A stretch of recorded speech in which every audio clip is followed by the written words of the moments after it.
आज अपन अंडरस्टैंड करते हैं टाइप कास्टिंग क्या होती है।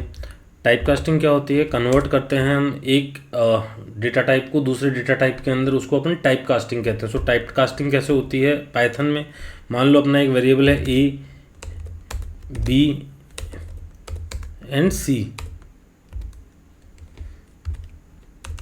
राइट। सो अब इन तीनों को अपन अलग अलग उसमें ले लेते हैं कि a इज इक्वल टू 1, तो ये ऑटोमेटिक क्या हो गया अपना इंटीजर बन गया।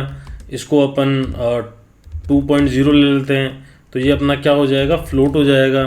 इसको अपन मान लो 3 ले लेते हैं, ये अपना ऑटोमेटिक क्या हो गया, स्ट्रिंग हो गया। अब एक डेटा टाइप को दूसरे डेटा टाइप में कन्वर्ट करना, मान लो अपन प्रिंट करते हैं ए को, इन तीनों को ही प्रिंट करते हैं, प्रिंट तीनों को प्रिंट करते हैं, print A B C, A B C A, right. So अब इनको जैसे ही अपन रन करेंगे तो क्या होगा, 1 2.0 3 ये प्रिंट हो जाएगा। 1 2.0 3 क्यों, क्योंकि ये इंटीजर टाइप का है, ये फ्लोट टाइप का है और ये स्ट्रिंग टाइप का है। अब अपने को क्या करना है, ये चीज़ अपने को जो ये इंटीजर है या फिर फ्लोट है इसको इंटीजर में कन्वर्ट करना है। तो टाइप कास्ट करने के लिए अपने को क्या करना होता है, जो भी वेरिएबल को अपने को टाइप कास्ट करना है उसको एक पैरेंथेसिस में लिखना है जैसे बी, और उससे पहले अपने को लिखना है कि कौन से डेटा टाइप में कन्वर्ट करना है। तो फ्लोट को मैं इंटीजर में कन्वर्ट करना चाहता हूँ, तो इंट बी को मान लो मैं इस बी की जगह रख देता हूँ और कहता हूँ कि फ्लोट का वैल्यू इंटीजर में कन्वर्ट होकर प्रिंट हो रहा है। तो जैसे ही मैं इसको रन करूँगा ये 2 हो गया, 0.0 हट गया, क्यों, क्योंकि अब इसने टाइप कास्ट कर दिया है इंटीजर में। सेम इफ मैं मान लो किसी इंटीजर को स्ट्रिंग के साथ अटैच करना चाहूँ तो वो लॉजिकली हो नहीं सकता, ये एरर आ जाना चाहिए। ये एरर आ गया क्योंकि ए क्या है, इंटीजर है और वो स्ट्रिंग है। सो इसको कन्वर्ट करना है मुझे स्ट्रिंग में, तो मैं क्या करूँगा, इसको मैं राउंड ब्रैकेट में लूँगा और str आगे लगा दूंगा। अब ये स्ट्रिंग में कन्वर्ट हो गया। सेम चीज़ आप स्ट्रिंग को इंटीजर से कन्वर्ट करने के लिए कर सकते हो। सेम किसी भी वेरिएबल को या किसी भी डेटा टाइप को दूसरे डेटा टाइप में कन्वर्ट करने के लिए कर सकते हो। तो इसको अपन बोलते हैं पाइथन में टाइप कास्टिंग। अंडरस्टैंड करते हैं पाइथन में इनपुट कैसे लेते हैं। सो पाइथन में इनपुट लेने के लिए एक फंक्शन होता है इनपुट। इस फंक्शन को अपन जैसे ही रन करेंगे तो कंसोल से वो इनपुट लेने के लिए ओपन रहेगा। तो यहाँ पर अपन चाहे तो इनपुट दे सकते हैं, बट अपन को एक चीज़ करनी चाहिए जिससे इनपुट फंक्शन में हम यूज़र को इंस्ट्रक्शन दे सकें कि उसे क्या इनपुट करना है। तो यहाँ पर डबल कोट्स के अंदर आप उसको इंस्ट्रक्शन दे सकते हो, एंटर योर नेम, राइट। सो इससे क्या, जैसे ही रन करोगे वो आ जाएगा एंटर योर नेम, ठीक है। एंटर योर नेम आप जो भी एंटर करोगे वो नॉर्मली क्लोज हो जाएगा, क्यों, क्योंकि वो इनपुट गया है बट किसी चीज़ में स्टोर नहीं हुआ या आगे प्रोग्राम में कुछ ऐसा था ही नहीं।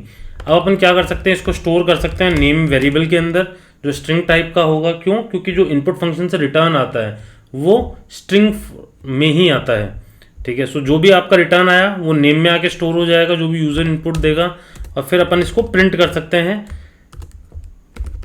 Hello and name. So hello का एच कैपिटल कर देते हैं अपन, hello name.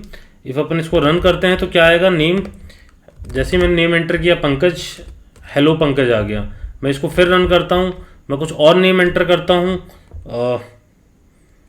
Hello skills 101, hello skills 101, right. So इस तरीके से क्या हुआ कि जो भी इनपुट हुआ ये अपन ने यूज़र को इंस्ट्रक्शन दिया एंटर योर नेम, यूज़र ने जो भी टाइप करके एंटर प्रेस किया वो एज ए स्ट्रिंग आके नेम में स्टोर हो गया और नेम मैंने यहाँ पर प्रिंट कर दिया।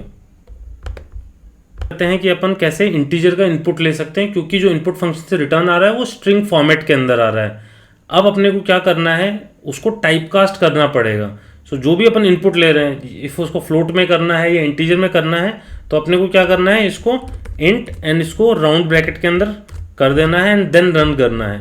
सो नेम अब एक इंटीजर टाइप का वेरिएबल हो गया, जो भी चीज़ आएगी, मान लो मैंने 20 लिखा, वो 20 को प्रिंट कर देगा। सो अब जैसे ये टाइप कास्ट हो गया है, जैसे ही मैं इसको रन करूँगा तो इसमें जैसे ही एंटर किया मैंने 20, ये 20 प्रिंट कर देगा। क्यों नहीं कर रहा है, क्योंकि ये स्ट्रिंग टाइप का है।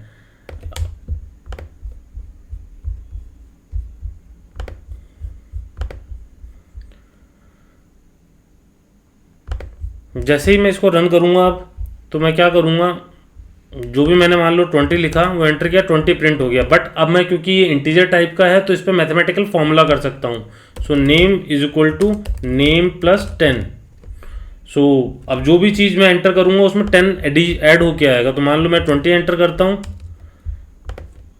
तो क्या प्रिंट हो गया 30। सो इस तरीके से अपन इंटीजर या फ्लोट के अंदर इनपुट ले सकते हैं और उसके ऊपर अपने मैथमेटिकल ऑपरेशंस परफॉर्म कर सकते हैं।